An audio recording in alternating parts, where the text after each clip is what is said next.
these things are just hygiene factors. If you don't do them, they will lead to issues, but they're not actually going to give you a positive employee engagement or culture further down the line. Whereas if we move on to the motivational factors, these are your things like recognition, sense of achievement, growth and promotional opportunities, responsibility, and meaningfulness of the work. So I'd really encourage you after this webinar to actually go and look at some of the benefits that you're providing and look at where these fall into. And actually, if you've got a really heavy weight towards just the hygiene factors, you probably need to look at some of your motivational factors as well. I just think it explains it quite nicely. And then lastly, so moving on to a couple of the case studies I mentioned. So Zalando, a lot of you are probably familiar with, a really successful online clothes retailer. So they did a study where they took a random selection of 600 employees from all different departments and levels, and they were invited to participate. And they got them to write suggestions on how the people and organisational department could actually improve the employee experience. It was called Project Crowdoscope. And yeah, they essentially got them to be involved in it. They asked them for their feedback. They asked them for their input. They were honest about, what they could and couldn't do. And then it led them to an opportunity to actually explore the discussion and look at ways of improving. And yeah, it created a really positive employee experience where they could actually identify really popular suggestions and they could act on it. So it was a great, I like it as a case study because it involved people from all across the business. It wasn't a group of leaders sitting in a room saying, this is what we think our people need. They actually took people from different areas of the business and levels and got them to involve in the conversation. So it was a really good case study. And then Zappos. So you're probably, the majority of you will be familiar with Zappos. There's a great book. Really, really, really would recommend reading it if you haven't. They're an incredible company. Culture, they're, the buzzword for them or the buzz caption was that they paid people to leave if they didn't like the culture. But there's a lot more to it. That was just kind of the headline because it was, it was newsworthy, wasn't it? But actually what they did was incredible. So they adopted a really unique management style, which is called the holacracy. And they eliminated the traditional hierarchical structures. And actually they empowered everybody to work in a way that they felt that they would get the most. I mean, this is extreme, right? I'm not suggesting that every company will be able to do this, but this was an extreme way of them really empowering their people and creating a culture like no other. And it was, it was a roaring success. And some of the things that they looked at, so I've listened there for you. So the company culture stems from intrinsic factors and needs to be established early.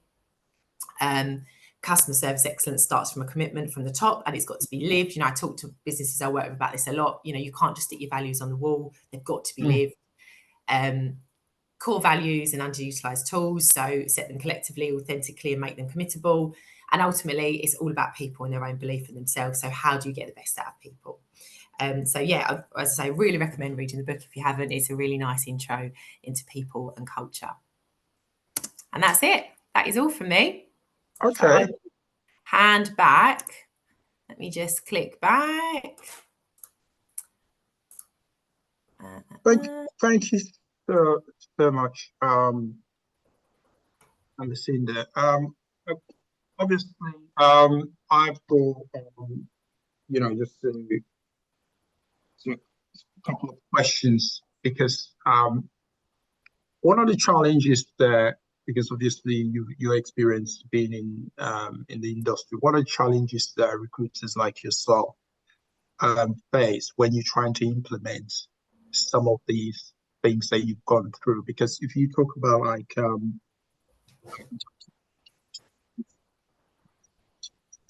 facts, both from the employer point of view and also the employee's point of view, what are the challenges that you face?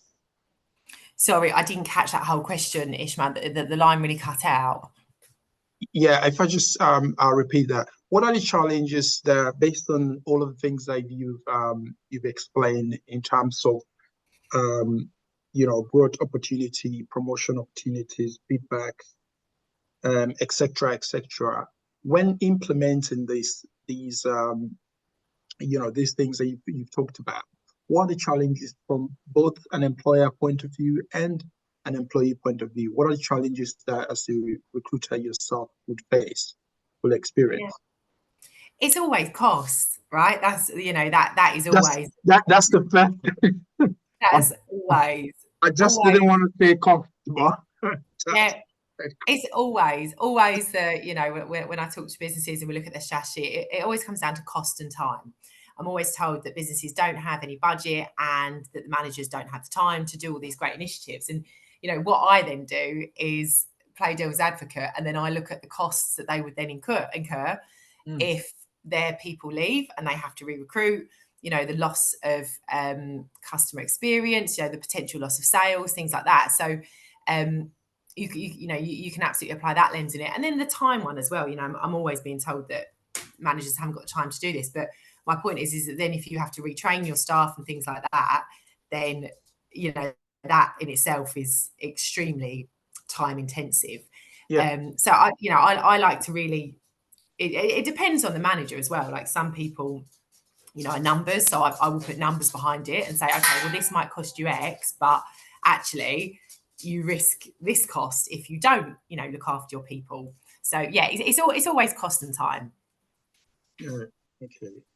And then also, from my experience being, an employer, because sometimes it's, having the people with the right mindset, because, you might want to do all of this, but if you don't have the right people with the right mindset, people who are, because it's kind of like difficult to able to strike that balance between, knowing who are the people with the right mindset, who are the people who are here to stay. Because if you're going to invest in people, obviously you don't want to invest in them and then afterwards they leave.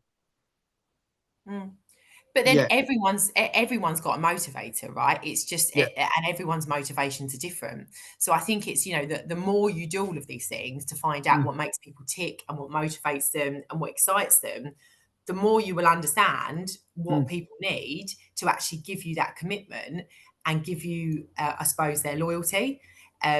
Because if it's that, this is just a gap year for somebody before, I don't know, going to university or something like that, that's fine. If you know that, then there's probably going to be limitations to their growth. But actually, if you really understand with someone where they want to get to, there might not be a place in the organisation at the moment for their future journey. But actually, if you're really upfront about that and you know that of someone, then you can help them kind of on their journey. And then it creates a cycle of life, right? Because then they'll tell people about what a great employee you are. And people will leave, right? It's inevitable. People will continue to leave because people want to grow and they might not be able to grow with your company. But I think if you're honest about the direction that your company is going and you're honest about the growth opportunities, by working with the people that you have and really spending the time to understand them, you'll quickly realize, who wants to be part of the journey with you and actually who's just in it for a short ride. yeah. No, I completely agree with you. And one of the even when I have conversations with employers, one of the things I always say to them, you have to let your employee know that you don't just value their work. You understand? Able to understand, you know, some of the things that they go through, outside of work. I can give my experience. I had a period when I was going through a lot of stuff way back when I was in my holidays when I was working and for an employer. Um, One of the things that I learned from that particular employment was my manager was able to understand me. I was able to speak to him about some of the things that I was going through.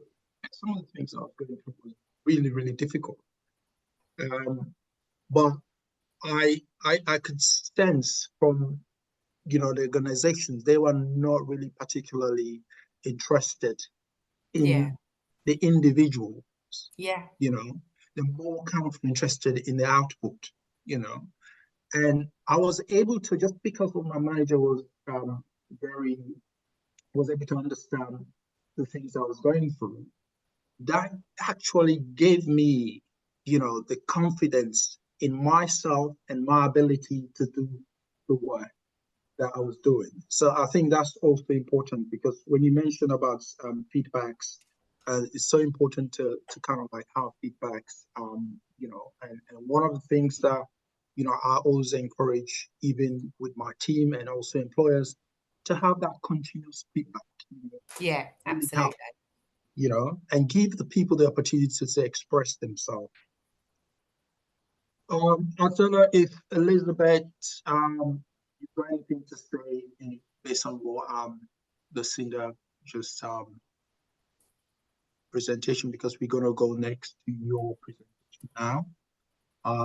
Before we go to your presentation. Yeah. Do you want me to speak? Sorry. Yes.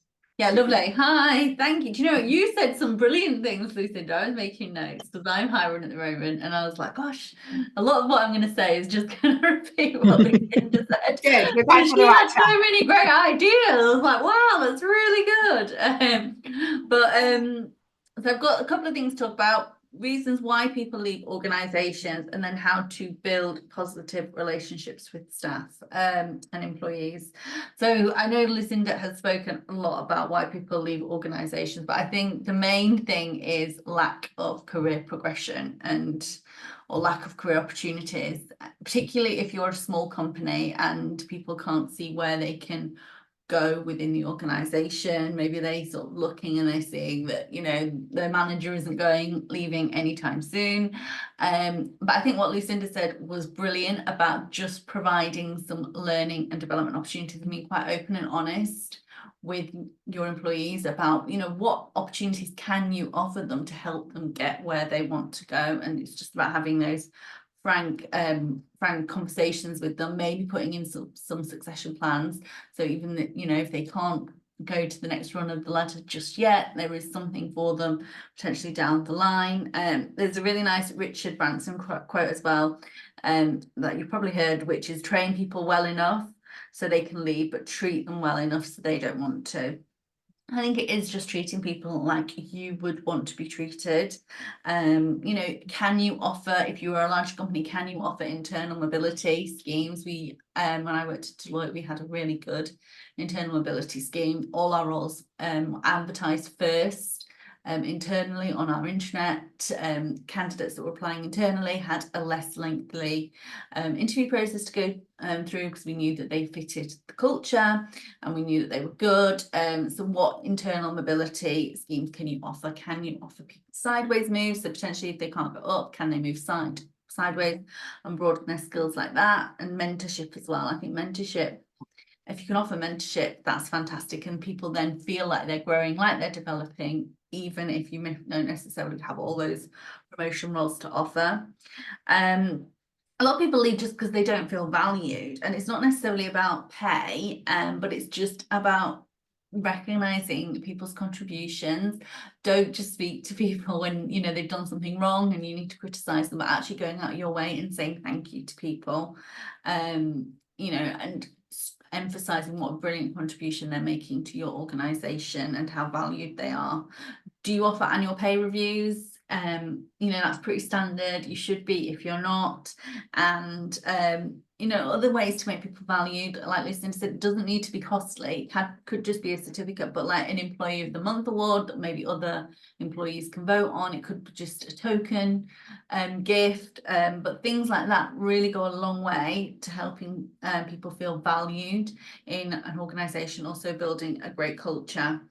Obviously I spoke about pay reviews, but you do need to be, particularly in competitive markets. We've not been in such a competitive market from a recruit and employee standpoint the past 12 months, but it will change as recruitment always does. And you know, it will go like it was like last year and the year before, where people are getting really serious pay rises when they leave an organization. So you do need to be reviewing your pay, seeing if you are paying competitively. And I know that, like Lucinda said, a lot of it is down to cost and people worry about what they can afford, but it is so expensive hiring somebody new. You're not just paying, you know, you might even have an internal recruiter, so you might not even have to pay agency fees, but you've still got maybe you would have to get in an extra internal recruiter, you have to pay for adverts, you have to pay for time to do the searches, you have to pay for time out for those people that are interviewing. They're not then doing their day job, they're doing